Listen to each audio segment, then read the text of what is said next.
Buckeye Cast. The brotherhood, playing for the guy next to you, playing for the team. What's up, Buckeye Nation? You're tuned in to the Buckeye Cast. Buckeye Cast. Tradition of Ohio State, we take that serious. These fellas were born and bred in the Buckeye State. Buckeye Cast. The people of Ohio, we work every day to make them proud. Visit us at thebuckeyecast.com and follow us on Twitter, Instagram, Facebook, and YouTube at the Buckeye Cast. Buckeye Cast. Now here's your host, Joe Warwick. I'm proud to be part of this group. Go Bucks! All right, what is up, Buckeye Nation? We are back in the driver's seat, back at our bar stools. Just going to recap this Indiana game. Obviously, it was a bloodbath. Anybody that turned on the game saw that. Don't forget, subscribe, follow us, all that happy shit. And we still got that BOGO going on. I'm thinking we should run this BOGO until Ohio State doesn't score 6 touchdowns on somebody. How's that sound? Sounds good to me. Anyway, you know the promo code. It's always TBCSSBOGO to use that BOGO promo code. And we're going to jump right into it. Shawn's up in Detroit bringing it. And so Indiana, this game was over early. Buckeyes got a chance to really pad their stats. I'm feeling really good about my J.K. Dobbins over/under bet. Personally, I hope everybody's playing. Oh yeah, you went yards and touchdowns with him, didn't you? 1,110. Doing all right. Yeah, I'm liking where you're sitting. Yeah. Buckeyes roll 51-10. This thing was ugly. 30-10 at the half. That second quarter was a bit of an explosion. Went back and rewatched the game a couple of times. Chris Olave, what else can you say about this kid? Again, getting it done on all phases. You believe this? Really unbelievable what that kid does. And can you imagine if Fields would have been more accurate? He would have had another touchdown bomb. Yeah. He would have had 3 other catches that were just out of his reach. Maybe he could have reeled in one of those, but I mean, gosh, that kid's freaking everywhere. Yep. Yeah, Olave coming in with 3 catches, 70 yards, and the touchdown. Had a nice long 37-yarder. He seems to have a good rapport with Fields. Doesn't it seem like they got a connection going? It does. I feel like that's his guy. Yeah. I like that. I don't dislike that. But I also really want KJ Hill to be his guy. Sure. I'd like to see him get some more touches, some more targets, but maybe they're taking that away. I can't watch it that closely to figure out what's going on. And I don't know. Maybe KJ's always like the check down, and it's like, well, fuck, Olave's always open. So right. I'm just going to keep throwing it to him. And it changes with the defense and the team they're going against. I mean, last week I think KJ was the leader in receptions. He had like 8. So they're going to try and take away somebody every week, and it's just a matter of who they try to take away and things like that. So KJ only had 2 catches this week, but who knows? He could go for a dozen next week, Ben Vick still looking fluid and confident out there. I'm really liking the way he looks right now. It's unfortunate it's finally his senior year. I wish it was like 2 years ago, but really happy with him. He's the one I really thought, and I was looking forward to explode this year, like make a big jump. Oh, well, I mean, you're 3 games in. I think you're still going to see that out of Ben Vick. There's a lot of big plays left to be made from Ben Vick this year, and I think you'll see him make them. No doubt about it. Yeah, and they still really haven't utilized his size. If I have a knock, well, that's my only thing. If I got a knock on Field that said he overthrows everybody, but Ben Vick, go up and get one. Exactly. Yeah. Yeah, we got to touch on Fields and kind of the inconsistencies there. Was a little wild and erratic throughout the game. He was only 14 of 24, which by our standards is not good. Almost especially early. Yeah, and you gotta also. I mean, there's give and take here. You know, J.K. had that early drop in the end zone on an easy out route. So he's not getting some help at times. But he was really. This is like the most erratic we've seen him yet as a passer. Yeah, I'd say two or three of those could have been caught that were incomplete. Well, yeah, and it makes me just. He seems to overthrow or sail it sometimes. Yeah. And I guess depending on where that ball is, he's still making good decisions, I guess. But I'm wondering if you're playing a good team, start overthrowing people in the middle of the field, man. Those are bad picks. Yep. Those are important. So yeah, we got to look for Fields. At least he needs things to get better at. If he just came in here and lit it up and went like 22 of 24, it's like, okay, what do you work on? Nothing. You're doing just fine. But no, he's got some work to do. And running game though, I'm not sure. There's a lot we need to work on there. J.K. going for $193 on just 22 carries.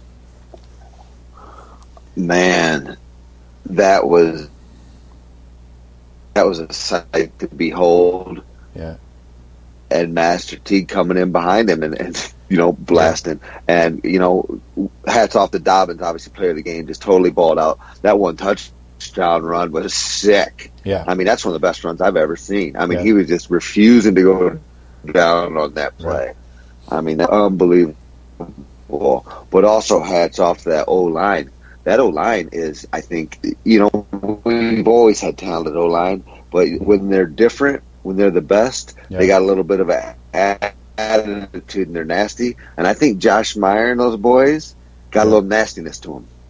Yeah, I agree 100%. I've heard that from people around the program that have been at practice and stuff, like former players like Bobby Carpenter and Laurinaitis and those guys that get to visit regularly.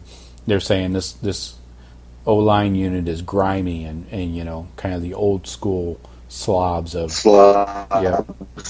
So, yeah. And that's obviously the key to the running game. And that's one thing I'm going to touch on is we're seeing finally coming into week 3 the running game as I believe Ryan Day envisioned it. And it took a little time, but Master Teague was dinged up throughout fall camp, so they couldn't say meaningfully that Teague was the number 2 guy. They couldn't just come out and say that because he just hadn't gotten the snaps. But now you can, I think, and it's definitely not DeMario, So I think Teague coming in with his 10 carries, another huge day at 106, and that another battering ram score. Went for a 40-yarder. This guy is not a joke. I know these guys are tough, man. They are running freaking hard, and it's like Dobbins said. There's high expectation in that room, and it doesn't matter who you are. You're in the running back room at Ohio State. You're not going to be a clown. Yeah. And man, that's a nice room. Yeah.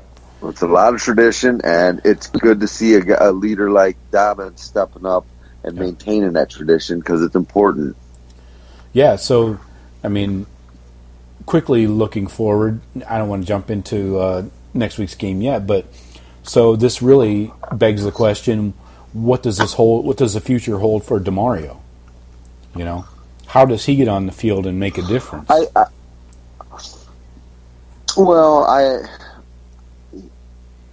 He's not going to a ton. He's going to be the return specialist, which I think he's gotten really good at, frankly. Got caught a couple times, but that's the nature of that spot. DeMar's going to have some huge returns yet this year, I believe. Mm-hmm. And I still think he'll probably get teams such as we're playing this week. 5 other touches on offense, I would hope. I don't know, but he's long in the tooth too, and I don't know if they found a place to put him. Maybe, because I really want to see Jalen Gill out there. I loved his effort to go for that extra yard, and then he fumbles. And maybe you try and DeMario McCall back in at the H-back. Right. I don't know. Yeah, I agree 100%. I mean, giving up the ball, and I don't care what point of the game it is, I don't care what the score is, that's going to hurt your snaps as a player. So, yeah, unfortunate Jalen Gill got kind of the screwed on the effort, but yeah. Well, a teachable moment right there. I mean, like, hey, so if it's over the goal line, that's one thing. It's a touchdown. Right. Right. But if you fumble it out of the end zone going over the goal line, that's a touchback for the other team. So there's downsides to that. But anyway, I'm just curious, thinking forward for DeMario's sake, how does he get into the game more than just 2 freaking runs, for 5 yards? Well, I mean, it's been this way for 3 weeks, right? I mean, I think they've already defined what DeMario's going to be. Yeah. They've already pretty much solidified his third round back. Or DeMario, he's like, fast guy, do some stuff with you. But look, when we got a lead and we just want to pound the rock, Teague's our guy, man. We don't, and frankly, I don't want to run DeMario between the tackles, 7 out of 9 plays. I think we were saying this before the season even started, that Teague should be the battering ram on 3rd and 1, 4th and 1, short yardage situations, and DeMario is not that guy, right? Teague might even be better at the 4th and 1 and stuff than Dobbins. Right. Teague is a beast on that short stuff. I don't think he's got the shakes. Certainly doesn't have the shakes that Dobbins has. But he gets north and south immediately. He does, and their speeds are probably similar. I couldn't believe how fast Teague kind of looked for a big man. Broke off that 40-yarder, man. He's not to be taken down. I'm really happy with him, and if we can continue to rely on him, if injuries don't crop up, then I think we're in really good shape having a strong number 2. I mean, my perfect game for carries would be Dobbins 20, Teague 10, McCall 5. Yeah. But this is going to be Master Teague's position probably next year, unless Crowley or Steel Chambers can jump up a level, I think you'll see both those guys push.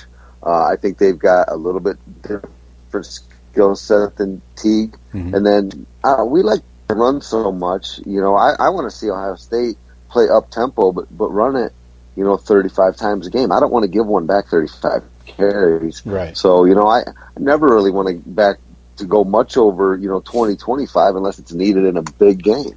Right.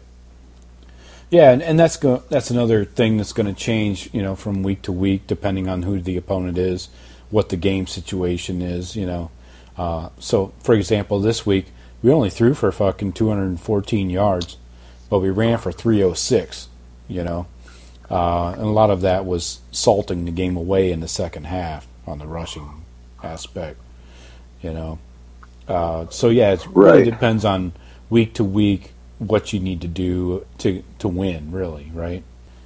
Just running down exactly. Just running down the stats here real quick. I see 306 rushing.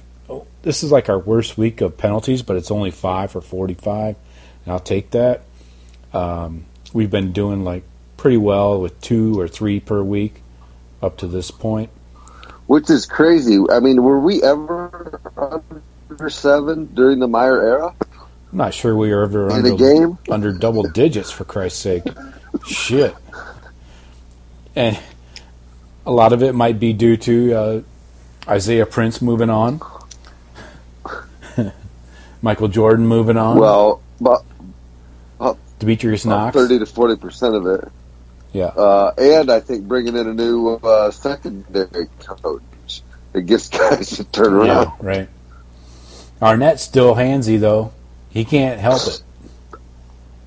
No, I disagree. I thought that was great defense. In the NFL, they would not call that. I thought that was a little bit ticky-tack. I don't think you could play that any better. I agree. That was not egregious. That was hand back there. And so, you know what? Given Damon Arnett, a total pass on he that. He got his final payback, though, right? To us as fans, he did. and to the refs, I think. Since we're on this, yeah. Since we're on this, I'm going to go right into it since you brought up Arnett. Okay, so this is like proof positive. I'm pretty sure Damon Arnett listens to this podcast. I called him like punk bitch last week, always up in everyone's face after every little thing, every time. And I called him out on last week's podcast. And this week, I thought Damon Arnett was a total fucking boss. I thought that he defended some passes. He celebrated a little bit with like the, no, incomplete or doing that. But he wasn't like up in the guy's face and like jawing at him. He was just celebrating his own. Yeah. And then that play at the end, I'm telling you, that was a good karma. Good karma. Yeah. They got him that. Yeah. And if Damon Arnett plays with the same humility and passion that he did, he's going to be, our secondary is just out of this freaking world. Good luck. I will transfer my karma to you.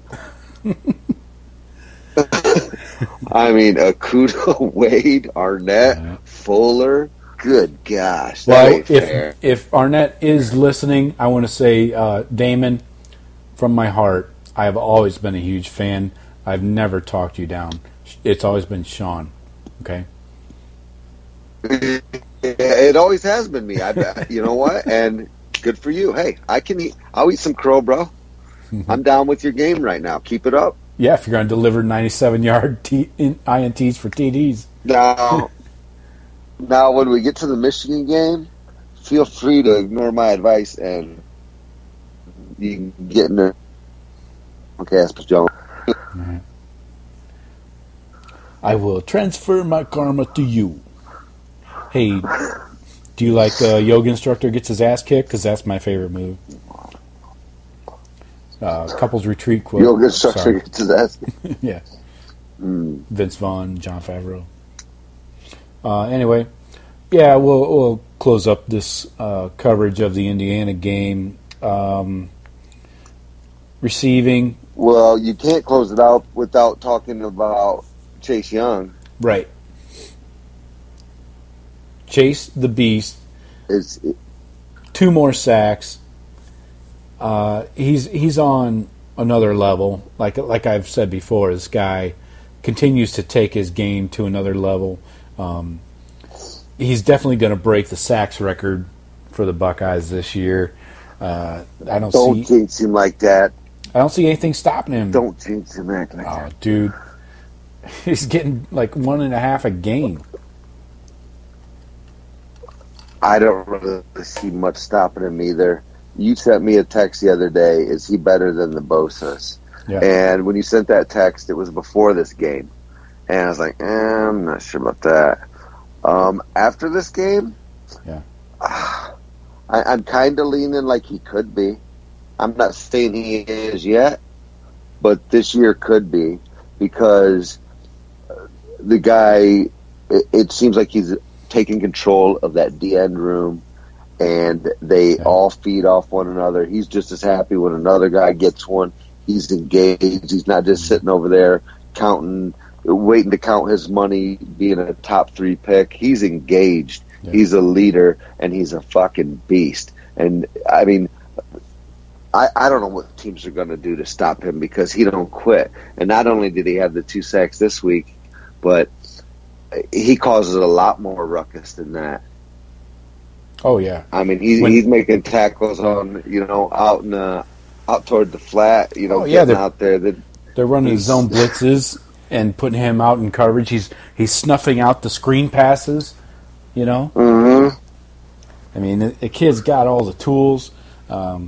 He's got really, the motor. Yeah. He's got strength, speed. Yep. He's the freak, man. Telling you. I didn't know. I thought he was kind of a little bit quiet and just like, he's kind of living his own thing. But to me, he is, but I guess he was always, he always had so many other dudes in front of him. Exactly. He had. And he's taken the mantle. And you know what? I hope that Zach Harrison and Tyreek Smith and these guys do that as well. Yeah, and that's the key right there. Is like every player when they come into the program has like a big brother, and Nick Bosa was Chase's big brother, and now Tyreek Smith is Chase's little brother. So you see how they pass it along and carry the ladder up, you know, and you see Tyreek Smith being freaky already too, right? I mean, yeah. I ran through this lineup, and I got at least 10 NFL players on this team on the defensive side only. A couple can't. I guarantee you've got 10 across that D line. Oh. You go into the second and third string. I mean, maybe not next draft, right? But in the next 3 years, there's going to be 10 kids along that D line that are playing in the league. Exactly, and I'm saying, to kind of get to my point when I say that, is we have 10, and about 8 of those guys are probably draft eligible. But I'm saying our time to strike as a playoff team and national championship team is now. I think next year will be too late. We're not going to have the same defense as next year. Secondary's gone. D-ends are gone. D-tackles are gone. Linebackers will be the only people remaining from the first team. Yeah, but you're getting so much D-end and D-tackle play. I'm not even going to be worried on the D-line. I'm not worried on the linebackers because I got Browning in there that's looking, you know, when he plays, he's flying around. Mm-hmm. I got Mitchell in there. I got Gant. I got some dudes. And then coming in 2020, you'll have that kid from Ironton. I know I'm missing a few other linebackers. I'm not worried there. I'm probably a little more worried at the secondary because, I got a feeling Wade, Okudah, Arnett, and Fuller, all 4 of them are gone. They're all gone, yeah. I would put money on that. Wade is the only outlier. The thing is, I got Proctor. Oh, yeah. Who I'm pretty excited about. Yeah. Who actually dropped in. He's always around the ball. That dude is a freaking ball hawk. He is. He should have had that pick. But he dropped like 2 of them. Yeah. DBs, former unsuccessful receivers. Yeah. But yeah. So who's going to step up, take those roles? I don't know. I look Corner. at that. Corner's my worry. Yeah. Because you got B. White coming back. You got guys, you know, you got Isaiah Pryor. You got... yeah, but you're going to have 7 Banks. You're going to have Williamson. Right. But these guys haven't had significant game snaps yet. You know, like pressure-packed snaps. They've gotten garbage time. Yeah, because look who's in front of them. I get it. I mean... Amir Reap, another one. But there's still... Marcus Hooker. You'll have Clark coming in next year. Right. You got Cavazos coming in next year. Right. But do you want to rely on true freshmen at corner? Is Pryor back next year? Isaiah Pryor, yeah. Yeah. Oh, yeah. Pryor and Proctor and White basically in the safeties and those positions. And yeah. It's going to be a drop-off. I think Okudah and Wade are both special. Mm-hmm. And Arnett. And Arnett, well, no one, and Arnett wasn't special like them coming in, I don't think. I mean, they were 1 and 2 corners in their class. They were just freaks. Arnett worked and works, yeah. I think, through, I mean, look at all the dudes he's had to compete with through his career. Yeah. And even now, it's like first rounder. Exactly. Yeah, so and he has, you know, he earned his way onto that field and plays tough. And yeah, we got to show some love to the young guys that got sacks this weekend. Tyler Friday got in there, got a sack, a couple TFLs. Javante Jean-Baptiste, JJP, nice, and my guy Sack Harrison coming in with the double threes. He was all over the field. That was nice for the young guys, I gotta say. Yeah, true freshman. So, yeah, got to give them some love. I'm really excited about those DNs, man. Nothing but depth there and quality depth too. These are all 4s and 5 stars. You know, I mean, it's not like these are just walk-ons, man. Zach Harrison's a fucking like 10'6", 100-meter guy. Yeah, for real. At 265 or whatever he was, he looks like a fucking monster out there. He's got arms longer than his legs. Jesus. Yeah, and you know what you're saying though. I mean, I agree with you. This is you have the talent to, get in that playoff and do some damage. Yep. Type of year. Wait till Zach Harrison learns some technique. Loaded. But even so, Ohio State's going to get these recruits. They're going to be like, if you start at Ohio State, you play in the NFL. Right. Period. Yeah. Pretty much that's it. Especially on the defensive side of the ball. I'm not sure you can point to any position on the defensive side and say we haven't cranked out NFL players. I mean, even linebacker. You got Raekwon, you got Baker. D-line is obvious. You got the Bosas, carrying the torch for the most part. Secondary, you got the constant number one round picks. Well, offense too. I mean, maybe an offensive lineman or two don't, but no, usually those guys do. Oh yeah, they're getting picked up. And the receiver, tell me the last starting receiver at Ohio State that didn't at least play in the NFL. All right. You see McLaurin this weekend?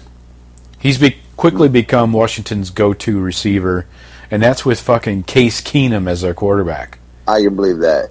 McLaurin is a freaking stud. They were trying to get him the ball because he was abusing this corner. Terry McLaurin, who had a total of 40 catches at Ohio State in his career. 40. He's abusing NFL corners. He was always one of my favorites. Yeah. Heart and effort. And fast. Mm-hmm. But he had to... And a special team stud. Yeah. But he had to work at that. He didn't come in as like a, 4.240 guy or something. No, I think he did. He was like a sprinter back. I mean, 4.2, but no, he was a fast dude. Yeah. But he was a track boy. I don't watch a lot of NFL, but I loved watching the Cowboys Redskins game. A lot of Buckeyes in the mix there. Yeah. So, all right, let's move along down the road here to this Miami Redhawks game. This is going to be a bloodbath, folks. If you thought we crushed Indiana, this spread's even greater. Right now, it's sitting at 39.5. I saw 40. Oh, it went up? I thought it opened at 37. Yeah, well, I saw 40. Now it's 39.5, and the over-under's at 59.5, so that tells you what they expect out of Miami. Not fucking much. Coming into C-Bus, 3:30 on BTN. Redhawks are getting a nice little paycheck. I think it's like 1.4 mil. You're welcome. So, Redhawks are what? Where are they? Have they won a game? Where's the schedule at? They're probably undefeated. Oh, yeah. Here we go. They just lost to Cincinnati, 35-13. Yeah. So we got a little three-man weave, a little threesome going on with Miami and Cincinnati. We smash Cincinnati. They come back, smash Miami. And then we smash both of them. Miami's also... They did beat something called TNTC. I think that's where I send my cable bill. 48-17. They beat Tennessee, Chattanooga, or whatever that might be. Tennessee Tech. I don't know. Jeez, is that like even D1? Doubt it. No. Tennessee Tech. So they beat Terra Tech 48-17 last week. Didn't know Terra Tech had a team. They're coming in total yards per game. Their average is 267 on offense. Giving up 389 per game. Their average is 267? Yep. That they're getting? Yep. But they scored 40-something points? They're putting up a robust 104 on the ground per game. Yeah. They're going to get killed. Yeah. I know they do have Blaine Gabbert's younger brother at quarterback. So you know he's terrible.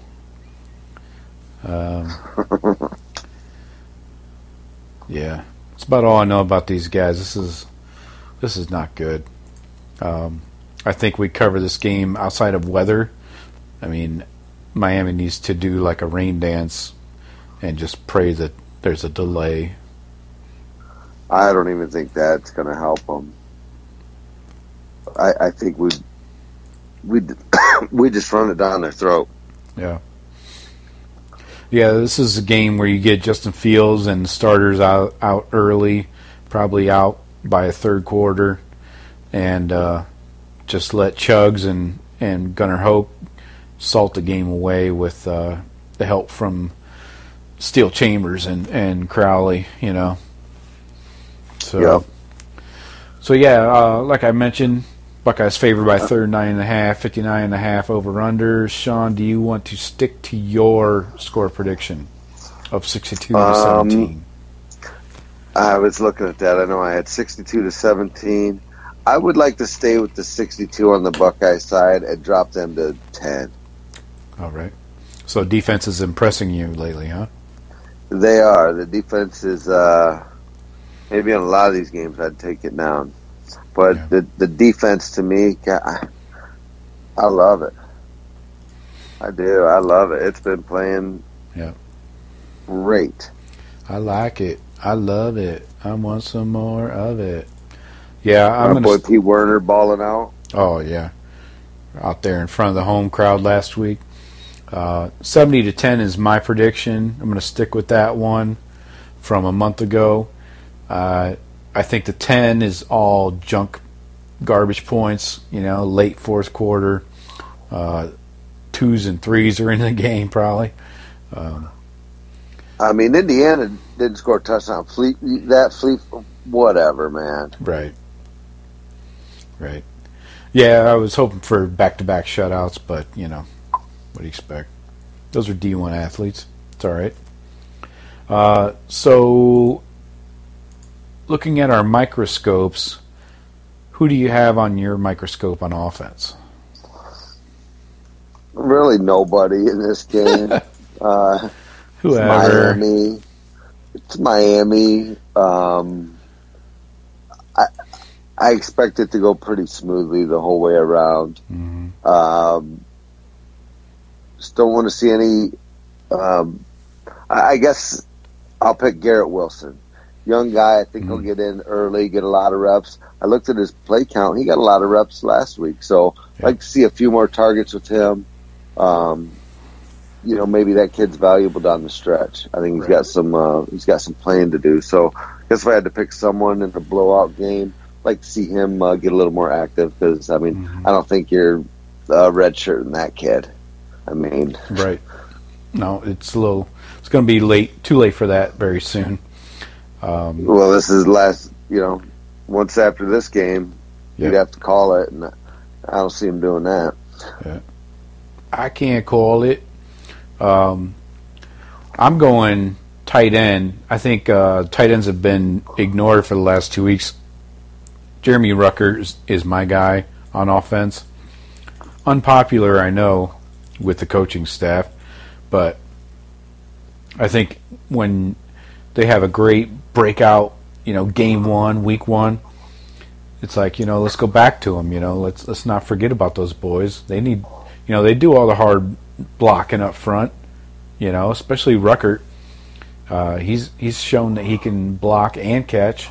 He probably the best pass catcher out of the whole tight end room. So I'm going Ruckert. Feed him. Well, there you go. Who do you have on defense? On defense, well, I'm going to stay with my boy Damon Arnett. I want to see the same class, same effort, same results. That was a sick freaking return. Mm-hmm. And jog, and just the way he caught it and kept his feet, jumped that route. And yep. Looking at Arnett. All right. I like that. I'm going to go deep into the defensive bench. I'm going to go into the secondary, and I want to see a lot of Sevyn Banks.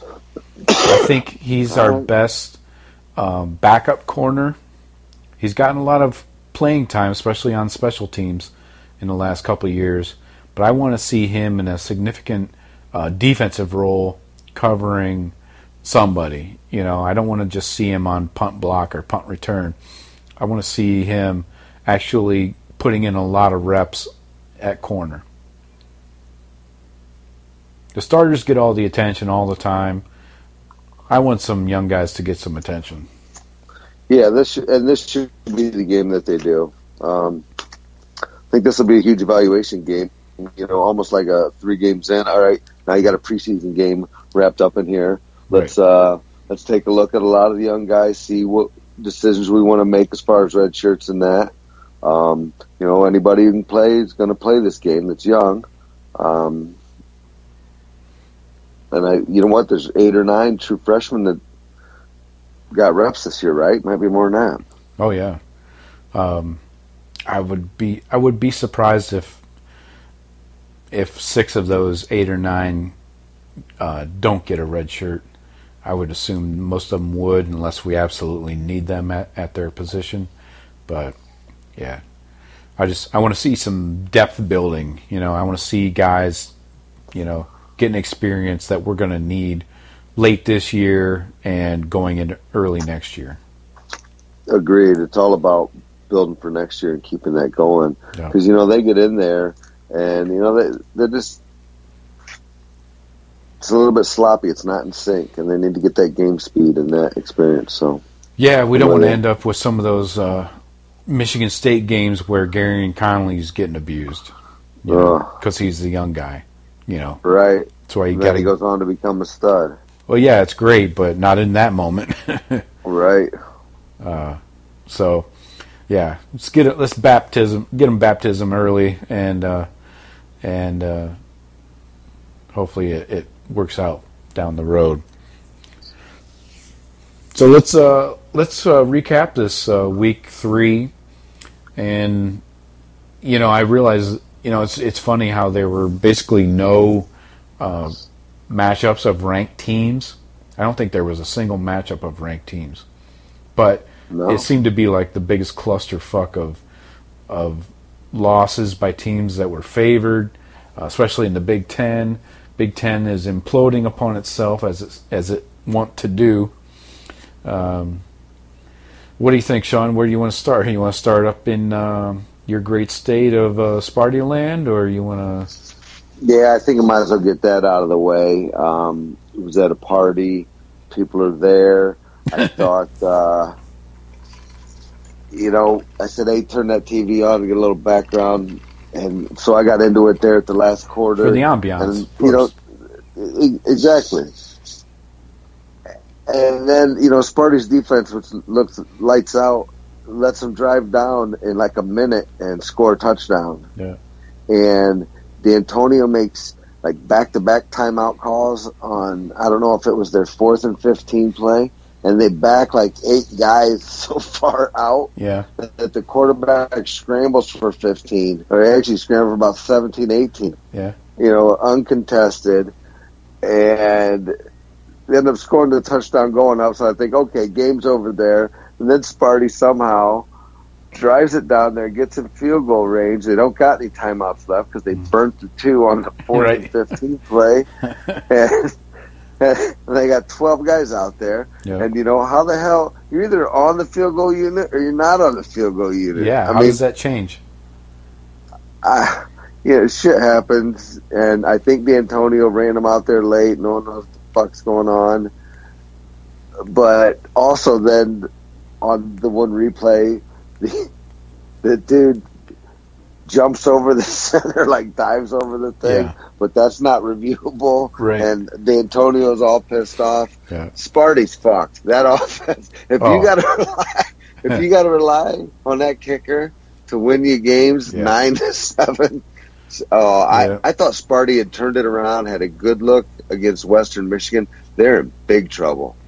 I still think they've got some skill players there, but their line, who's mostly upperclassmen, I think they got some injuries maybe. Not following. I know their left tackle's been out, but their line gets pushed around.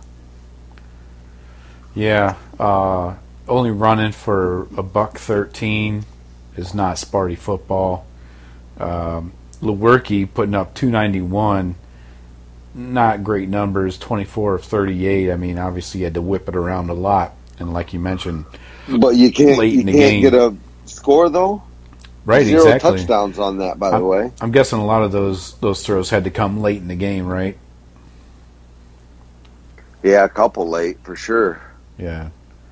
So I hate laughing at Sparty, but they make it too fucking easy. I like D'Antonio. I think he's washed up. I think he's well past his coaching prime. Seems like they're not getting the same development, and they haven't changed the coaching staff at all. So it tells me that's the big things I get. I read some of these boards, which are just fucking obnoxious Michigan versus Sparty boards. Once in a while you get some, decent comments in there, but most of it's just stupid bashing, just nonsense. But that D'Antonio didn't fire anybody, right. And it's just like, hey, these are my guys. That it's like, hey, twilight of his career. These are his guys. They've been with them forever. It's like, hey, let's just ride this thing out. I just feel like it's certainly the sunset for D'Antonio. Mm-hmm. And I think maybe the fans love him and respect him for what he did for Michigan State. Right. But I almost get the feeling like he's not going to be their coach for the next 10 years. It's like, all right, time to start. And I told you, I don't know if we mentioned on the podcast last week, but the conspiracy at my poker room is that you hire a Luke Fickell for that job. Yeah, I guess thinking about it, I wouldn't rule it out. But to finish up this Arizona State game first, they had 400 yards total offense, Shawn. Sparty did. To compare that against 216 for Arizona State. And you can't come away with a dub. 75 of that came in the last 2 minutes. For Sparty? I think they were for Arizona State. Arizona State. I think they were probably 120, 130 yards through 3 quarters. That is amazing. They almost doubled you up in yardage, and you can't come away with. You can't. Oh man, how do you lose? I don't get this. Looking at this stat sheet, only it's one red turnover. Zone. You got to score touchdowns. I got 1 fumble, 10 penalties. That doesn't help, but it's only for 91 yards.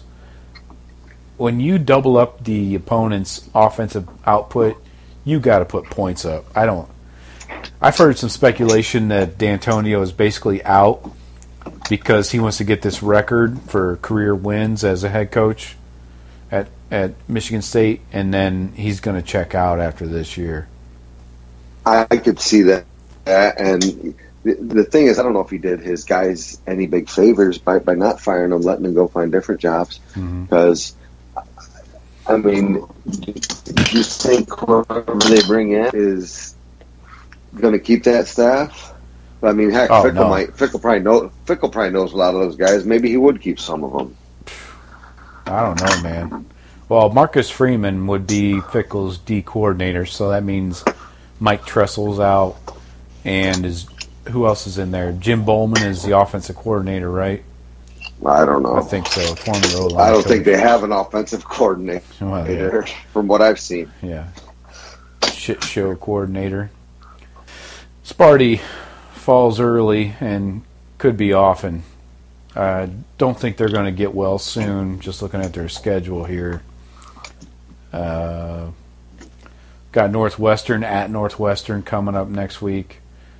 Northwestern's beat them 3 times in a row now. Well, could be 4. They get a little bit of a reprieve against Indiana, but then they got to come to Columbus. And then they got to go to Wisconsin. Then they got to go to Penn State. They'd be lucky to be 500 this year. They do have to play at Michigan. Shit, they're done. They'd be lucky to see a bowl game. Well, the only thing Sparty's got going for it is D travels. Yep. Michigan don't look that great. I think Penn State's overrated. At Michigan, at Penn State are winnable games. If they lose at Northwestern this week, all bets are off and they're done. They're going to lose a shitload. All right. But D travels. I mean, if their offense could just have any life at all. Well, their offense doesn't seem to care to be home at all. Maybe they're better off traveling. Jeez. That's true. Who else we got here? We got Penn State just getting by Pitt, unranked Pitt, by the way, 17-10. Again, Franklin can't get it done in a big game, seemingly a big game, as much as a rivalry Pitt and Penn State might be. Can't score in the fourth quarter to put the game out of reach. To me, that was the 100th game between those two teams. It's the last scheduled one. I'm sure they'll play here and here out. It kind of irritates me that rivalry's done. I love those in-state rivalries. Mm-hmm. Iowa State, Michigan State, Pitt, Penn State. I don't know. Yeah, it's good stuff. Well, their quarterback went for 372 on Penn State's defense, so I thought Penn State's defense was the strength of their team. Apparently not. Well, Penn State, I thought coming in was going to be a fraud. They looked really good the first couple weeks. Mm-hmm. I'm TBD.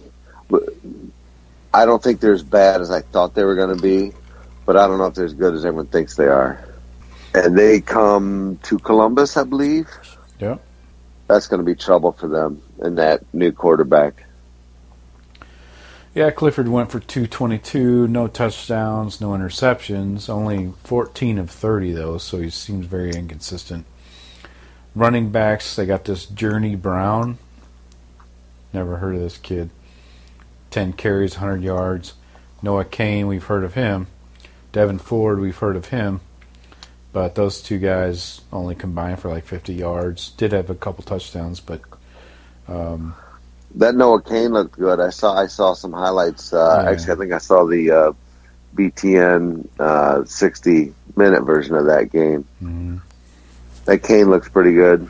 They got a stockpile of 4- and 5-star running backs. So I just see Ricky Slade here, too. Oh, yeah? Not doing shit, though. Defensively, they're giving up. They just gave up 400 total yards to Pitt. Most of it through the air. No turnovers. Actually lost the time of possession by 10 minutes. 10 minutes? Yeah. 34 plus to 25. That Pitt quarterback was playing his butt off. Yeah. Pickett. There was. I couldn't believe it because I was watching a lot of that game, and there were like huge swings back and forth, and big plays, and no one would score ever. Yeah. It's amazing how you can put up 400 yards of offense, right, Sparty? Right. Let's see. What else happened around the Big Ten? Iowa State. Iowa Barn burner. Yeah. Pun intended. Yeah. What else? See, Minnesota had a freakish comeback? No, I didn't notice that. Yeah, Minnesota came back on, was it Georgia Southern? Oh. Somebody like that. Rode the shit out of that boat, didn't they? They did. No other great games from this past weekend, but coming up this week is a huge slate. You got some monster games here that are going to have impacts on everyone's season. Things, yeah. Starting at noon, you got here, Team Up North going to Whiskey. I think I realize this is just a 3-point Whiskey advantage, which just means they're calling it an evenly matched game, getting the home field 3. But dude, I gotta lean towards Whiskey. They haven't allowed a point yet this year, right, on defense? They have not. And Michigan doesn't do well with the points scoring. They don't like to do that. It's not their forte per se. Yeah. Whatever happened to speed and space? Lost in space.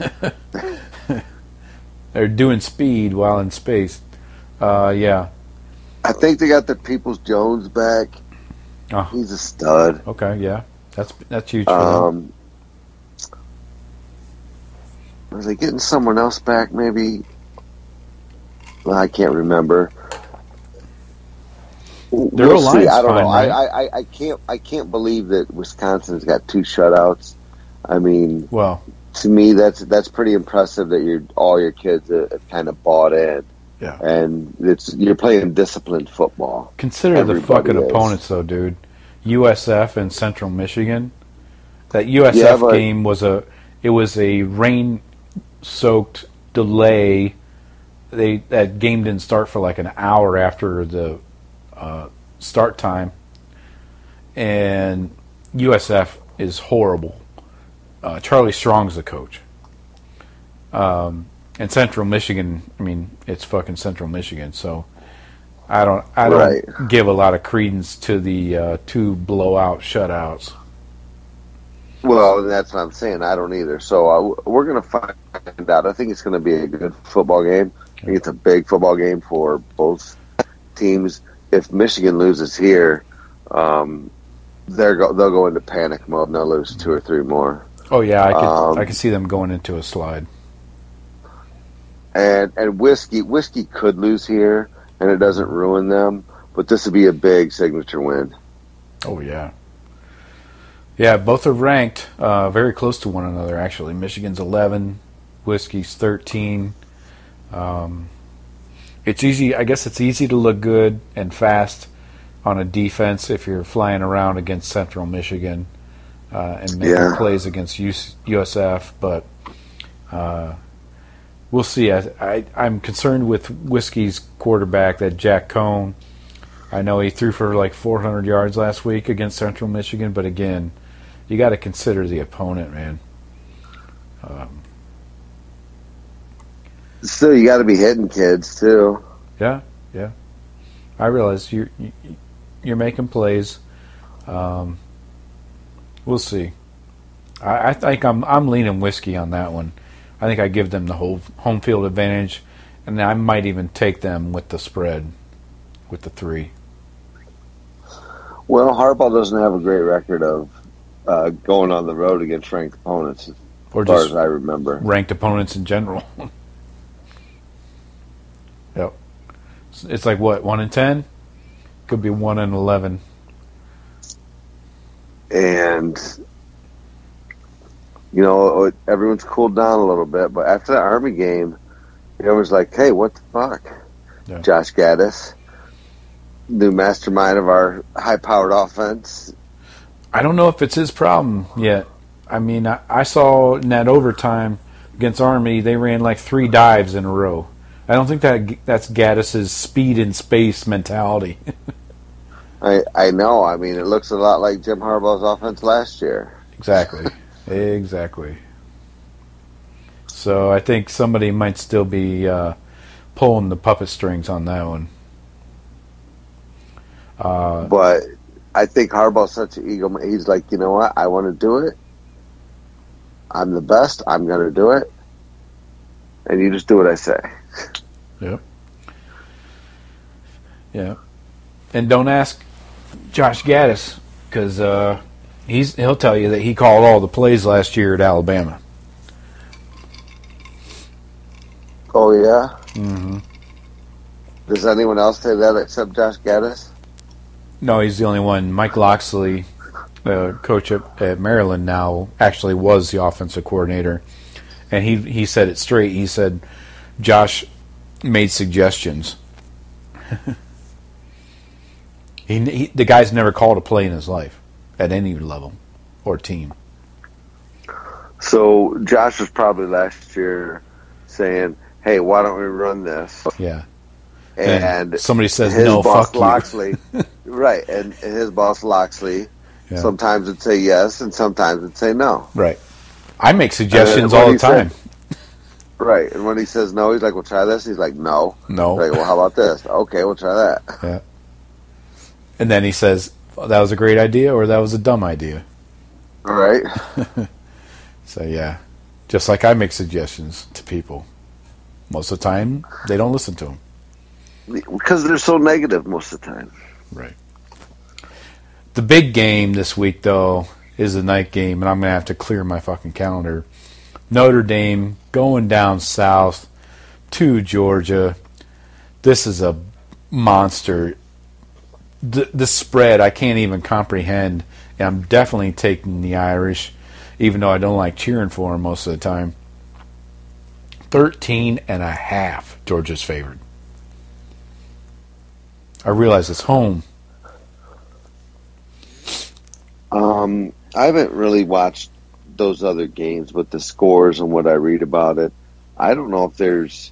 To me, Ohio State looks crazy good. We look like one of the best teams. We can be as good as anybody. Mm-hmm. I think Georgia also does.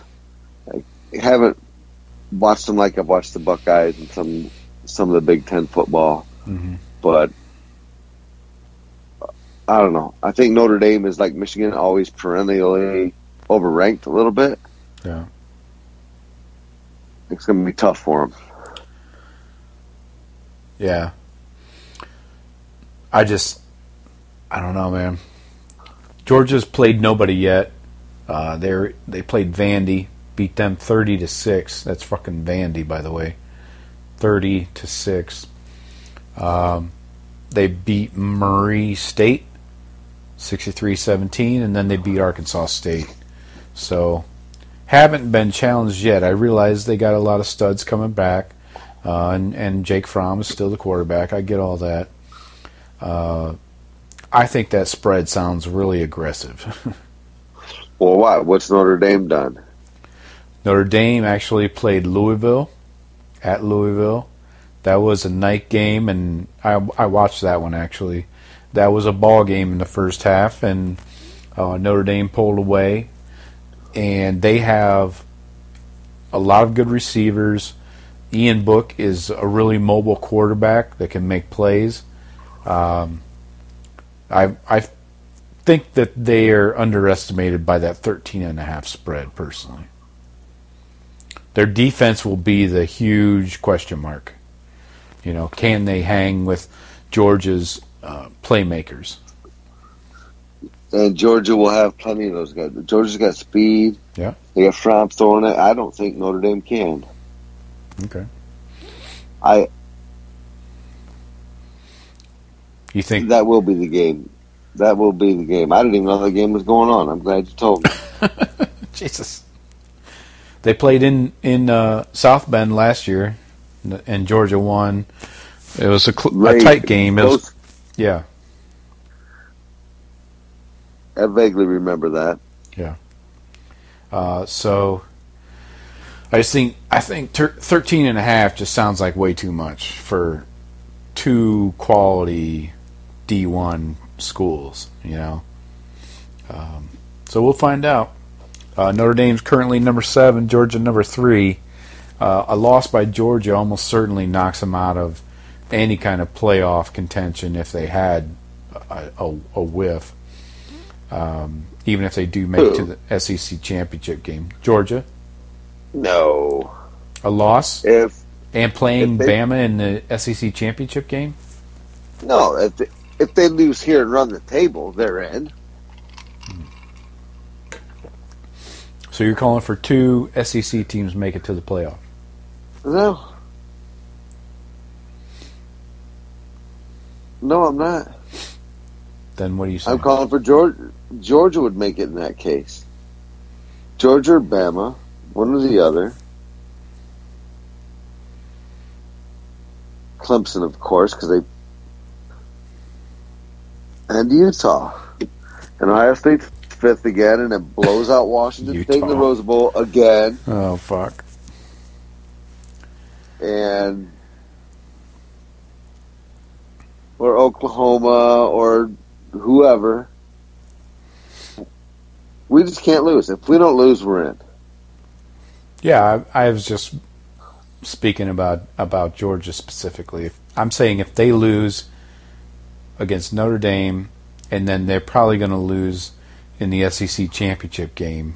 So I don't know. I think Georgia could beat Bama this year. Bama's lost like 2 of the best linebackers.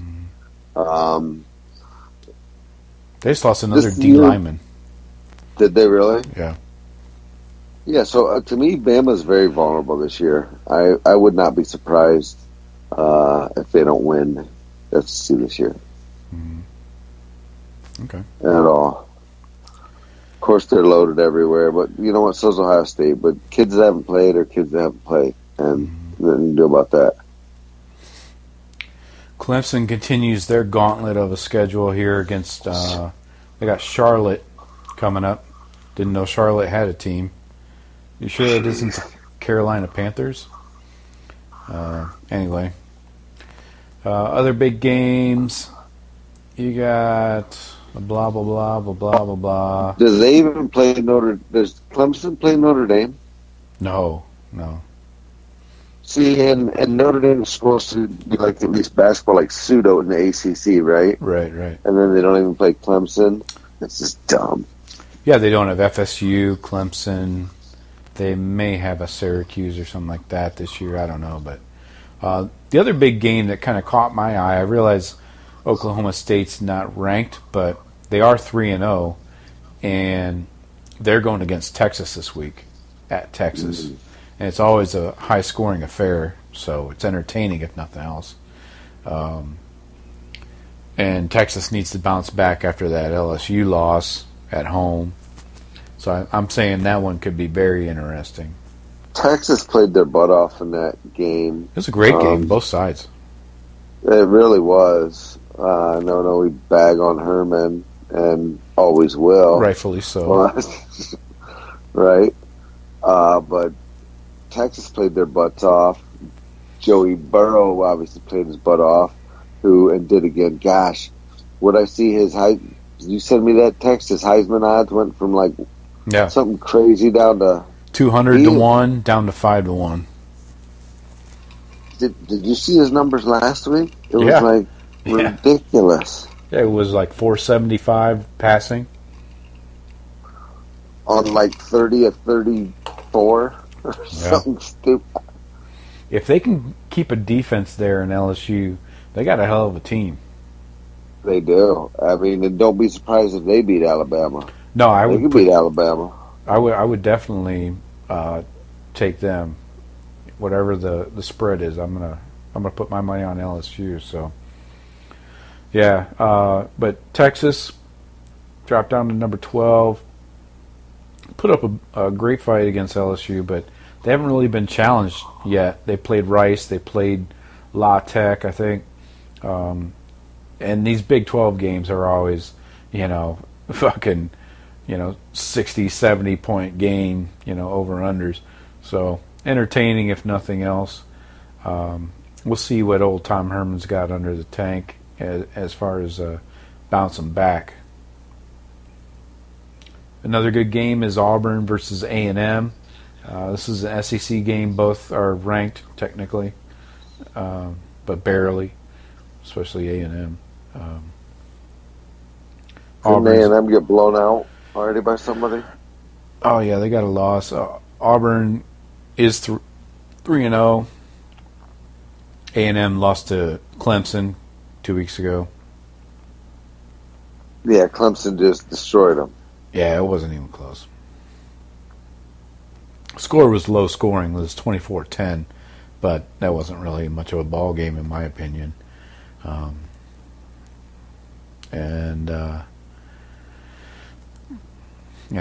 They beat up on Texas State. They beat up on Lamar, a poor black guy.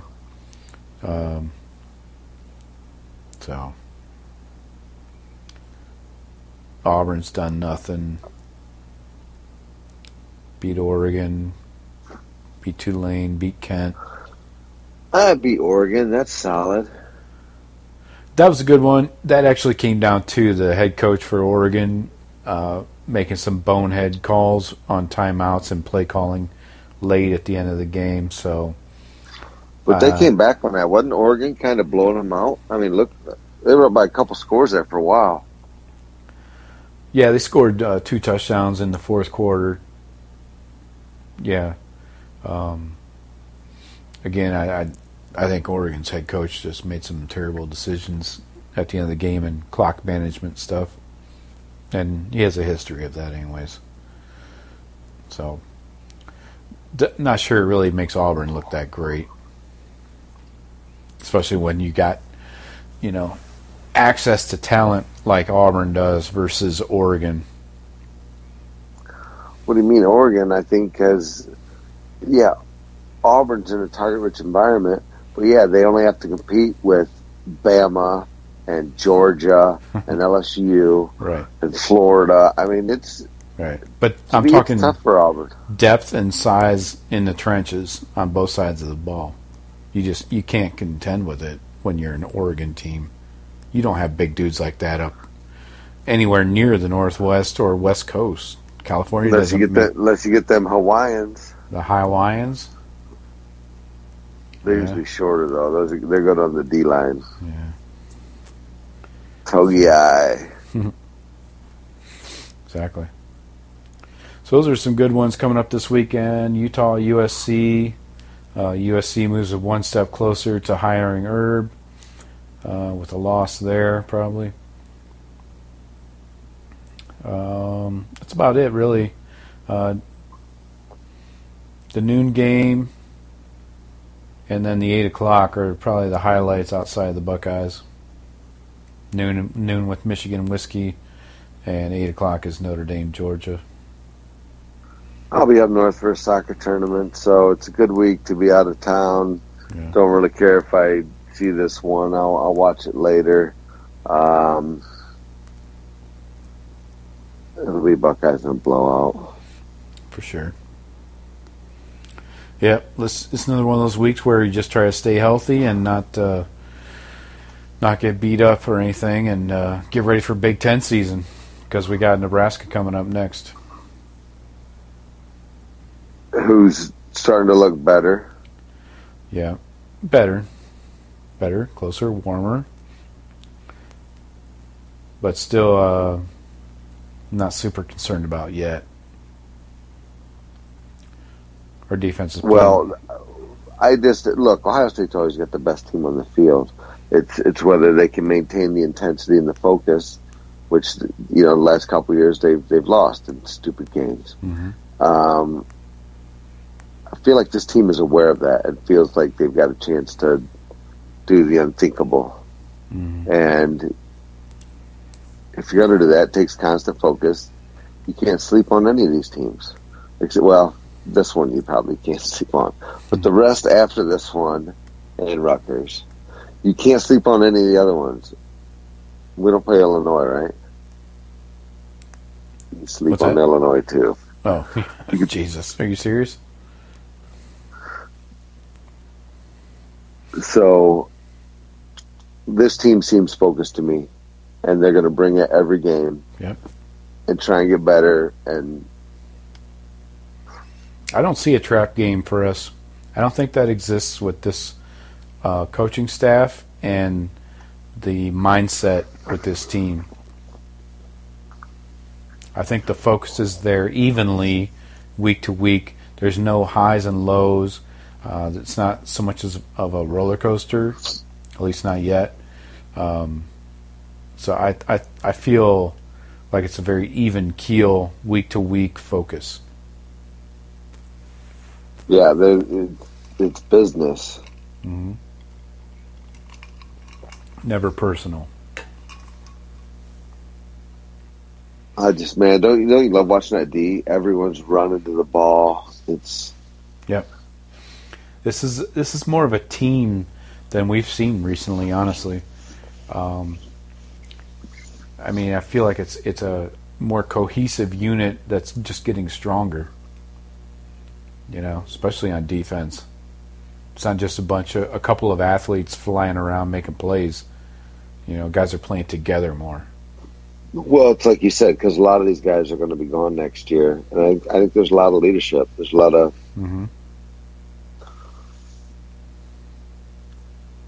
talent and a lot of leadership, and I don't know. I think they've all bought in. This is why not?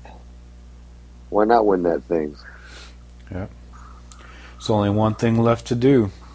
That's right. Win the whole fucking thing. I really it's a long do. way to go.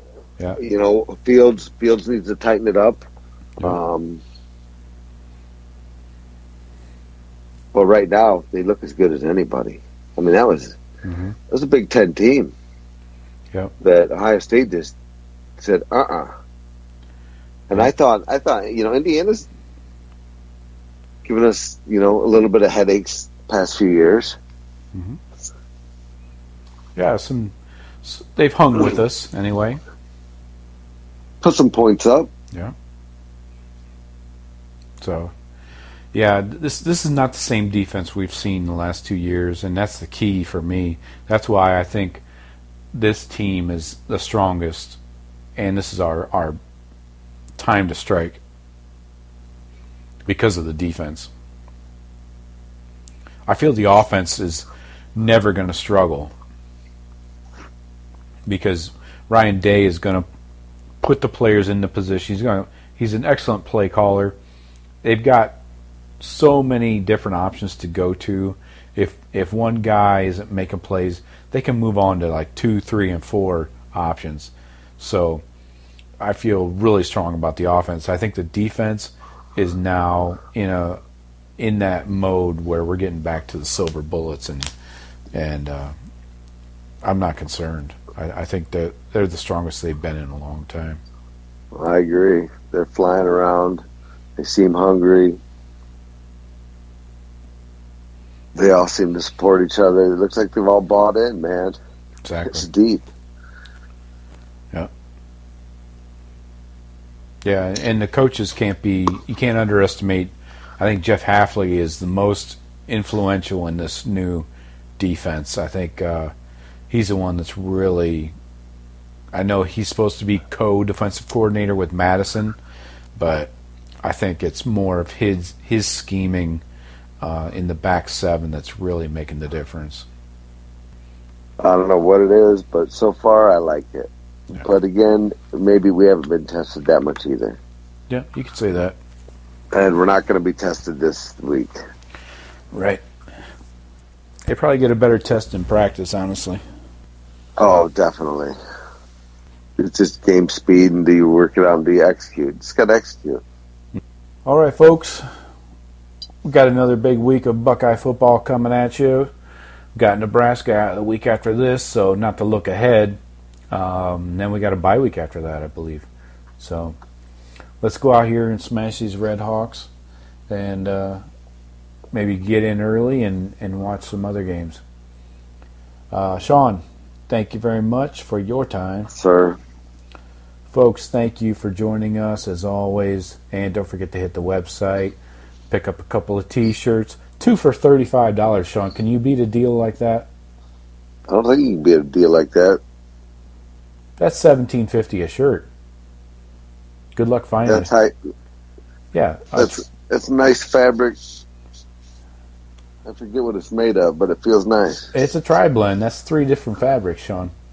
Very quality material there. So, folks, please use the BOGO code TBCSSBOGO, and let's see those shirts flying off the shelves again this weekend. We had a good weekend last weekend, but I'm sure we can do better. My guy Kevin picked up a couple shirts for him and his wife. Hope they enjoy those. Please, Mrs. Kevin, think of me when you wear that. Easy. But anyways, folks, have a good week and go Bucks. Talk to you later, Shawn. Peace.